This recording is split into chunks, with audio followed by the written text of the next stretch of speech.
Hello, ladies and gentlemen, and welcome back to a very belated episode of Doctor Who spin-offs and Sidesteps.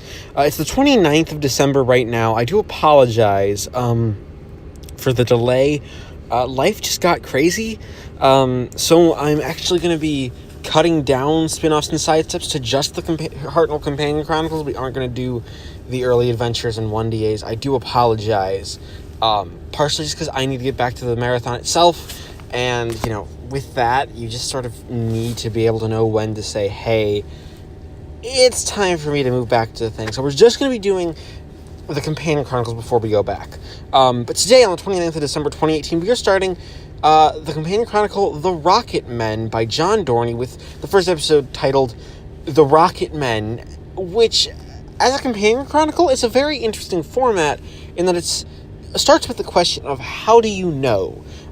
This question is asked by Ian Chesterton, performed brilliantly by an aged William Russell. William Russell still does an amazing job in all the audios he does, even though, he hasn't done anything quite recently, though I heard the rumor was he's back in the studio, which is great, because William Russell is such a fun actor, and he gets so much, he's so much fun in the role. This is really a story about Ian Chesterton and how he finally realized that he's in love with Barbara Wright, mainly because the ending has them both potentially dead, because the Rocket Men kill them. Now, the Rocket Men as a concept are actually a very cheesy 60s idea, and honestly, I love it. It works really, really well for the tone of the story, for the tone of a 60s story, and you know what? For once, it's actually would probably have been an easy thing to portray on television, except maybe the floating cities. That would have been a bit difficult. And like the television stories, there's a reason the Doctor's off. He's exploring a scientific thing for most of the episode, which kind of explains, if this was a story, this would be where Hartnell's vacation is. Little touches like that are, just a lot of fun in general. But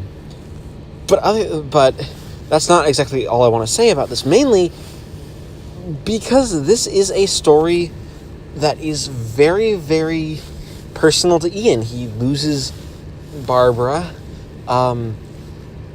He sees some of his friends tortured by these rocket men who are pirates, and basically, evil characters. They are our villains. They are really nasty characters. They are, violent, and they're terrifying. And I really love, what the episode just does with them. John Dorney does a really, really solid job of making the characters hateable. It's one of those things that's just really, really well written, really well performed. William also does a really good job at doing Vicky's voice, even though, Vicky isn't present. It's really interesting to hear that William Russell play almost all the characters in the cast. Something that, really doesn't really test his skills as an actor, but it does sort of show, that he does have extreme skills as an actor. He knows what he's doing, and he has a really good sense of, scene and composure. Again, that's partially because the direction is so good. And, we get a really, really solid opening for the story. It's a 2-episode story. This is the first half. What's hard is that it's obviously kind of meant to be listened into in one go. Again, it only runs about an hour. It's not a long story by any means. It's quite short, and that it's just an hour. It's just 2 episodes long. But in this first episode, we've already explored quite a lot of who these villains are. They're like space pirates, and it's one of the first times in Doctor Who, one of the many times where I think space pirates have actually been done very, very well. They are dastardly. They're villainous. They have, they have an evil plan. They are evil characters. They are not, the good guys. And I really do enjoy that about their characters. They come across, as dark and scary. And sweet, The Rocket Man is an episode all about love, and that's the theme. It's that Ian and Barbara do love each other, and Ian's going to go to any lengths to save the woman he loves, building on themes in the Romans and a lot of stuff through the minor things through season 1 of the show. It's an excellent episode. So that being said, I'm going to give the Rocket Men the Rocket Men as the first episode a 9 out of 10 because it's near perfect. It's just not quite there, sadly. it doesn't help that you're listening to one at a time, and it's meant to be listened to back to back, which is just a problem. The cliffhanger is great, and it would keep you interested if you're listening to one episode at a time. It just doesn't quite work very well that way. So yeah, The Rocketman gets a 9 out of 10. All right, it is still the 29th of December 2018, and I just finished part 2 of The Rocketmen, The Fall. I'm just going to jump right ahead to the ending and think that it's John Doherty makes the good decision of actually still keeping the feelings unsaid between Ian and Barbara, yet also sort of lampshaded by the Doctor, and the fact that the Doctor realizes that Ian probably should be telling the Doctor, no, not the Doctor, telling Barbara what exactly, what, what he feels for her, and they really need to realize that they are in love and they have, an actual, they have um, they have,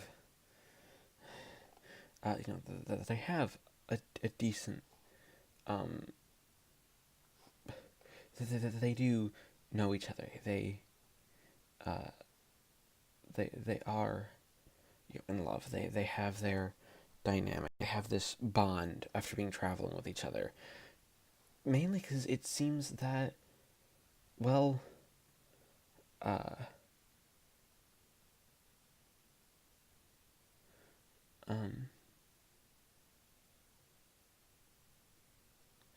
what's interesting is that the um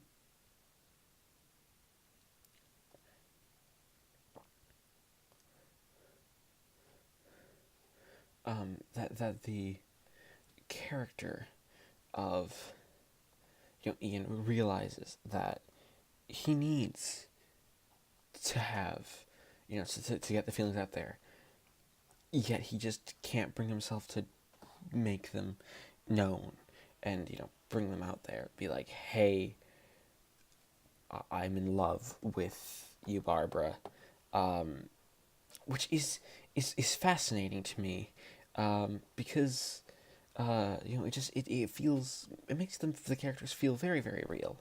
I also argue that the ending is gruesome uh, for um,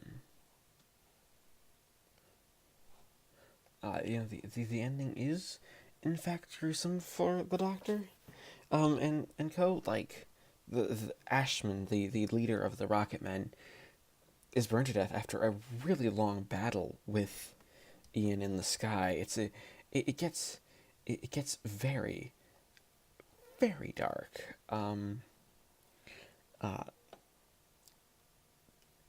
Mainly because it's one of those things where it's like it's dark, but it's like very well written.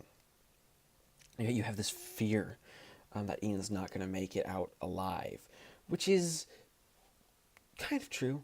Um, like they generally don't make it out alive, and there's nothing necessarily wrong with that. It's just it's a very, very interesting sort of story. It's uh um it ends with this very, very dark thing, and it's really well written. I really do enjoy the way the Rocket Men ends.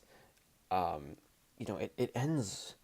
uh, It ends with Ian essentially fighting Ashman in the sky with a rocket pack, and we point out actually quite a bit of Ian's morality, that he doesn't actually want to kill um, Ashman, the leader of the Rocketmen. He's trying his hardest to stop that from happening, because, well, if that were to happen, then um, then what? Then it just uh,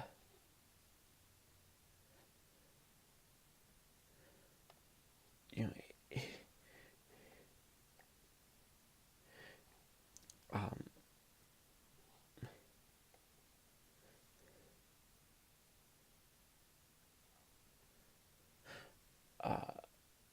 it's one of those things where the character really would have been sad. Like you really have Ian. He is the action hero here. He doesn't want to die. It's a very Ian centric story, and that is amazing. It's honestly it's a perfect episode. I don't want to ruin too much about it because it's just so well written. Because of that, like it's really well written, and I really do. I love the story in and of itself. Like it's really good. So much so like it's just it ends with this heartbreak. Like you have this fear, and you have Anne and Barb sort of just giving each other this look. Like yeah, it's let's keep going. Let's move past this because we need. This wasn't a good vacation. We need to actually leave. Which I really really like. It's really quite dark. Overall, it's a really really you know it's a really dark sort of story. And a dark sort of episode. So it does a really good job with that. So I'm going to give. I'm going to give The Fall a perfect 10 out of 10 because it's really dark and really hard to watch, but it's just really satisfying by the end. And that being said, we add up the scores and average them to give The Rocketmen a final score of 9.5 out of 10. Thank everybody for watching this really belated episode of spin-offs and sidesteps. Please leave a like, comment, and subscribe if you haven't already, and I'll see you next time when we take a look at the sequel to The Rocketmen, Return of the Rocketmen.